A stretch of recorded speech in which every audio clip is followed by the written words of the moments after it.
Hello everybody, welcome to the next video on KNX and smart homes. This is a short video about design considerations that you should think about if you're going to install a KNX system in your home.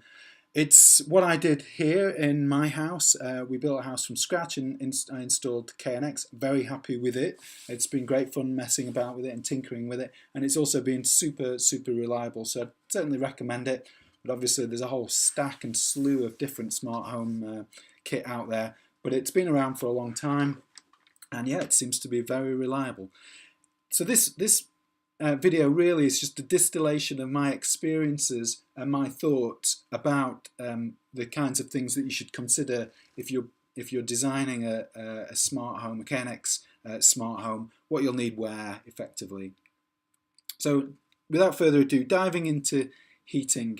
So for the heating system, you'll need temperature sensors in each heating zone, obviously. You'll need valve actuators to actuate the hot water in the underfloor heating pumps or to the radiators for each of those heating zones. And then you'll need some high voltage switches for switching on the boiler. So as you can see, these are the kind of valves set up for underfloor heating that you end up with, and then I've got these actuators down here. This Theban one will control up to 6 valves, so that's pretty handy. It means you only have to get one of those to control all of these different valves. And then I've got a high voltage switch for switching on the underfloor heating pump and switching on the boiler and things like that. So you'll need those two kind of things in combination with all your valves.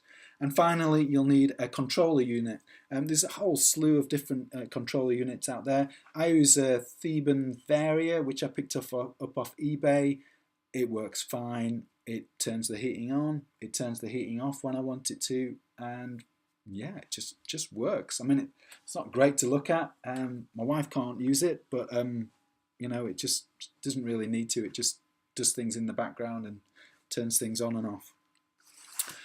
Moving on to lighting, it's very easy in lighting to get completely carried away with putting switches that do everything and you know everywhere. And all I'll say is it's just too confusing. Keep it as simple as possible. You want light switches at your main entry and exit points, which switch on the main lights in the area. Anything more than that, you'll just get confused. We've got I put Jung switches in which have 6 buttons on, and you kind of switch on with the left and off with the right. And even though I've kind of followed that that design principle throughout, I still actually can't remember what lights they switch on, and I end up kind of having to press half a dozen. I designed the system, so that's only with 3 switches with 3 buttons. So please keep it simple. Just have switches at your main entry and exit points that are obvious on how to kind of switch on and obvious how to switch off, and put them at other convenient points within the house. So that might be by your kitchen worktop, in the lounge for maybe near the sofa for dimming the lights, and also by your bed. Anything more than that is going to be too complicated. One of the other things that I really like is having movement sensors for presence in rooms, in occasional rooms, so things like corridors, bathrooms, garage or stores, things like that. Do put them in. You'll find them really handy. You walk into the garage, the light will just come on, because often you're walking into the garage with your hands full. I find it really convenient. In the bathrooms now, I'm so used to the light coming on when I go into bathrooms that now when I go into other people's houses that don't have a KNX system, I end up wandering around the bathroom in the darkness, flailing my hands around trying to get the lights to come on. So it is really handy to put these movement sensors in, so do think about those. And then also you'll need to control the lights, you'll need your lighting actuators and dimmers, and they're often multi-channel like the heating was.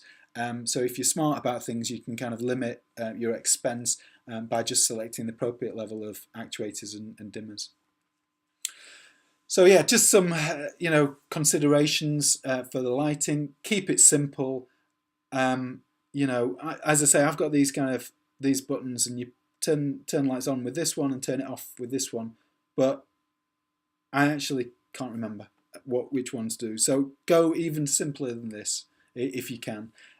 If you get kind of carried away by switching on scenes and you want to turn like half a dozen lights on, that's probably best controlled with a smartphone app to control multiple scenes. And if you want to see how to create an application using a Raspberry Pi that will do that, then I've got other videos which show you how to do that.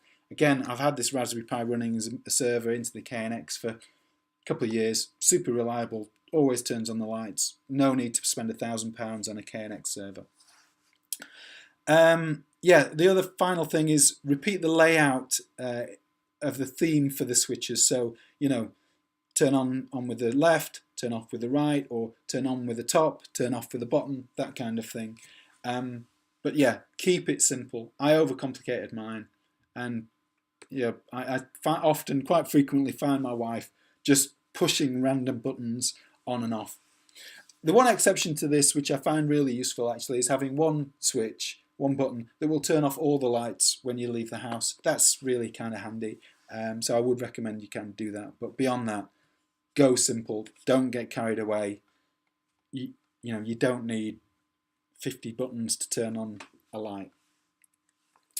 Moving on to bathrooms, put in a humidity detector, because you can use this to either control the ventilation system, or, as I do in my house, turn on the towel rails. So you have a shower, come out, towel rails up, turn on for 30 minutes, dry off the towels. Again, that's controlled by a Raspberry Pi. I've got videos which show you how to do that. Also, light detectors, as I mentioned before, very handy. Go in, light comes on, go out. You don't have to worry about leaving the lights on.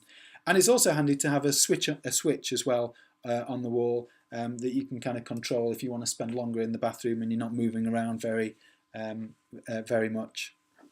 I say that says light detector. It should actually say movement detector, or presence detector, better still. You know, I use a basalt Oro. They're very subtle. They just disappear in the ceiling. Works great. We've got these Jung switches for which control the temperature as well, and I've got a humidity sensors which I picked up off eBay for about 30 quid, which turn on the towel rails. So for ventilation, yeah, humidity detectors, smoke detectors. It's not something I've got into in this house because it never gets hot enough in the north of England to warrant having extra ventilation. But if you're somewhere that obviously gets a bit warmer, you'll need actuators to say open and close blinds, or open and close roof lights to improve your ventilation. I guess they'll just work like most KNX elements do. Final other things you'll need is you'll need a power supply unit to provide power to the bus, which is a 30 volt, so you'll need something like that. And you also need a USB coupling like this one here, which you'll be able to plug in your Windows machine, because it has to be Windows to run the ETS software to do the programming. Finally, run the wiring in a very consistent manner. So if you're going to go down to a light switch, run the wiring vertically down so that you know if you want to put in another sensor, because you will at some point, you'll know exactly where the cable runs, and you can just drill a hole and hook it out and connect things in, because you will want to add to it, because there's so much fun that you can have with a smart home. Anyway, that's the video. Hope that's given you a little bit of advice. Join me again. Got loads more videos coming. Thank you very much. Bye-bye.